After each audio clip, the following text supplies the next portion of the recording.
స్వామివారికి అమ్మవారికి కూడా మాలలు అంటే పూలదండలు మార్చడం జరుగుతుంది. అందరూ చూసి తరించవలసిందిగా కోరుతున్నాం. ఓం యోపాం పుష్పం వేద పుష్పవాన్ ప్రజావాన్ వసుమాన్ భవతే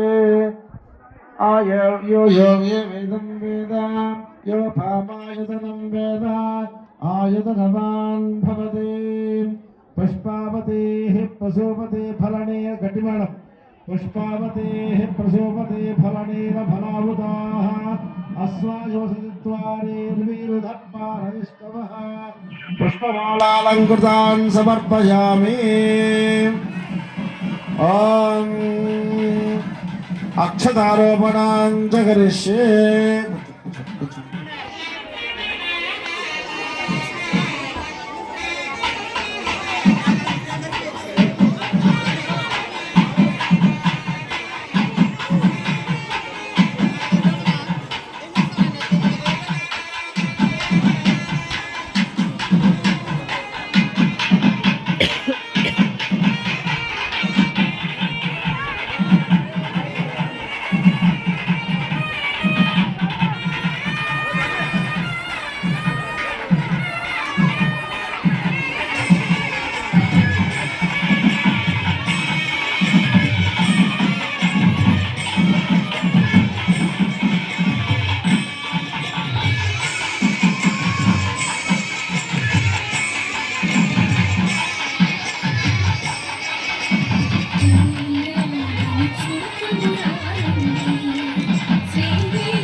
ఓం వసవో మే కామ సమృద్ధంతాం పుత్రపౌత్రాభిసమృద్ధంతాం ధనధాన్య సమృద్ధంతాం సమృద్ధంతాం సమృద్ధంతాం. అక్షతారోపణం అనేటువంటిది మన యొక్క గ్రామంలో జరుగుతున్నటువంటి వివాహ మహోత్సవంలో అంటే స్వామివారి కళ్యాణ మహోత్సవంలో భాగంగా మన యొక్క గ్రామంలో జరుగుతున్నటువంటి శ్రీ గోవిందమాంబ సమేత వీరబ్రహ్మేంద్ర స్వామి కళ్యాణంలో విశేష ఘట్టంగా చెప్పవచ్చు. ఎందుకంటే ఇక్కడ కొంతకాలం నుంచి కూడా కృష్ణయ్య సార్ వారు నాయనగారి సంకల్పం మేరకు వరిని తీసినటువంటి దాన్ని గోటి బియ్యం అంటారు. వాళ్ళే సొంతంగా ఒలిచి బియ్యాన్ని ఈ పర్వదినం నాటికి కనీసం 2 పళ్ళు వాళ్ళు తయారు చేసుకొని సద్గురుమూర్తి యొక్క పాదాల దగ్గరికి వచ్చి అప్పచెప్పి వాటినే అక్షతారోపణంగా చేయడం జరుగుతుంది.